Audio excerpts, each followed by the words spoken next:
बहुत समय पहले हरी भरी घाटियों और ऊंचे पहाड़ों के बीच एक रहस्यमय जंगल था। इस जंगल के केंद्र में एक ऐसा पेड़ था जो औरों जैसा नहीं था। यह एक विशालकाय वृक्ष था जिसकी शाखाएं आकाश को छूती थीं और जिसकी जड़ें धरती के नीचे गहराई तक फैली हुई थी। इसकी छाल पर अद्भुत नक्काशी की गई थी जो प्राचीन कहानियों और जादुई जीवों को दर्शाती थी। इस पेड़ को कल्प वृक्ष कहा जाता था, जिसका अर्थ होता है इच्छाओं का वृक्ष। कल्प वृक्ष के बारे में कई कहानियां प्रचलित थी। कुछ लोग कहते थे कि यह पेड़ देवताओं का निवास है, जबकि अन्य मानते थे कि यह एक जादुई पोर्टल है जो अन्य लोकों तक जाता है। लेकिन सबसे लोकप्रिय कहानी यह थी कि कल्प वृक्ष पर एक अनोखा घर बना हुआ है जो केवल उन लोगों को दिखाई देता है जिनका हृदय शुद्ध होता है और जो रोमांच की तलाश में रहते हैं।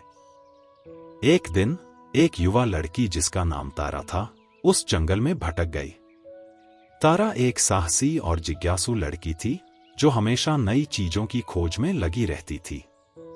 उसने कल्प वृक्ष के बारे में कहानियां सुनी थी और वह अपनी आंखों से उस पेड़ को देखने के लिए उत्सुक थी। जैसे ही तारा जंगल में गहराई तक गई, उसने महसूस किया कि हवा में एक अजीब सी खामोशी है। पक्षियों का चहचहाना बंद हो गया था और जानवरों की सरसराहट भी सुनाई नहीं दे रही थी। अचानक तारा ने अपनी आंखों के सामने एक अद्भुत दृश्य देखा। कल्प वृक्ष अपनी पूरी महिमा के साथ खड़ा था। उसकी शाखाएं सुनहरे पत्तों से ढकी हुई थीं, जो सूर्य की रोशनी में चमक रहे थे। और पेड़ के तने पर एक छोटा सा पर जादुई घर बना हुआ था। तारा ने कभी ऐसा घर नहीं देखा था। यह घर लकड़ी और पत्थरों से बना था, लेकिन इसमें कुछ खास था।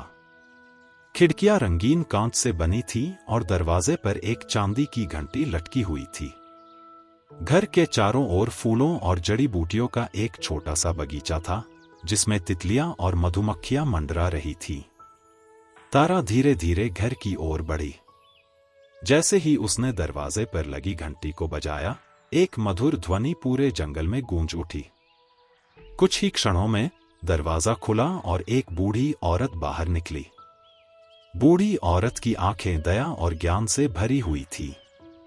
उसने तारा को मुस्कुराते हुए देखा और कहा, स्वागत है तारा, मैं जानती थी कि तुम आओगी।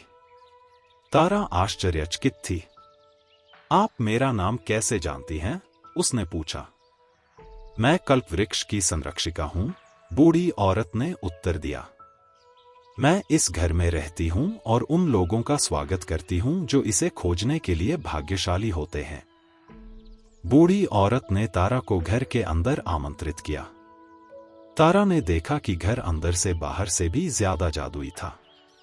कमरों को मोमबत्तियों और लालटेन से रोशन किया गया था और दीवारों पर प्राचीन नक्शे और तस्वीरें लगी हुई थी।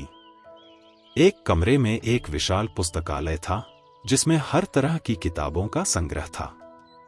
बूढ़ी औरत ने तारा को बताया कि कल्प वृक्ष एक जादुई पेड़ है जो इच्छाओं को पूरा कर सकता है। लेकिन यह केवल उन लोगों की इच्छाओं को पूरा करता है जो सच्चे दिल से कुछ चाहते हैं और जो दूसरों की मदद करने के लिए तैयार रहते हैं। तारा ने बूढ़ी औरत से कहा कि वह हमेशा से एक साहसी यात्री बनना चाहती थी और दुनिया भर में घूमना चाहती थी। बूढ़ी औरत ने मुस्कुराते हुए कहा, कल्प वृक्ष तुम्हारी इच्छा पूरी कर सकता है, लेकिन तुम्हें यह याद रखना होगा कि सच्ची यात्रा केवल स्थानों की नहीं, बल्कि स्वयं की खोज की भी होती है। बूढ़ी औरत ने तारा को एक जादुई कंपास दिया जो उसे दुनिया के किसी भी कोने में ले जा सकता था। उसने तारा को यह भी बताया कि उसे रास्ते में कई चुनौतियों का सामना करना पड़ेगा, लेकिन उसे कभी भी हार नहीं माननी चाहिए।